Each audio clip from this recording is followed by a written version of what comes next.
இன்று திருவள்ளுவர் தினம். வள்ளுவரை நினைவுகூரும் இந்த புனித நாளில் அவரது துணைவி வாசுகி அம்மையாரையும் மறக்காமல் நினைத்து பார்க்க வேண்டும். இவர் வள்ளுவரை எதிர்த்து எந்த கேள்வியும் கேட்டதில்லை. கணவர் என்ன சொல்கிறாரோ அதை அப்படியே செய்துவிடுவார். கணவருக்குத்தான் முதல் பணிவிடை.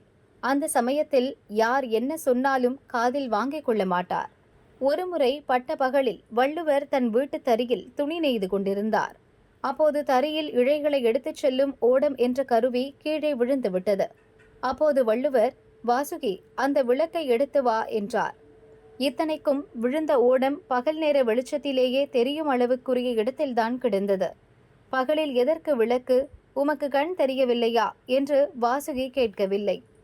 சத்தமில்லாமல் விளக்கை எடுத்து வந்தார். கணவர் என்ன சொன்னாலும் கேட்கும் மனப்பக்குவம் உள்ளவர் வாசுகி.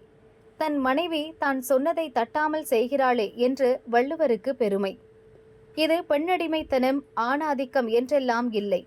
கணவன் மனைவி விட்டு கொடுத்து போனால் குடும்பம் நன்றாக இருக்கும் என்பதற்காக நிகழ்ந்த சம்பவம். இதனால்தான் மணமக்களை வள்ளுவனும் வாசுகியும் போல் வாழ்க என்று வாழ்த்துகிறார்கள்.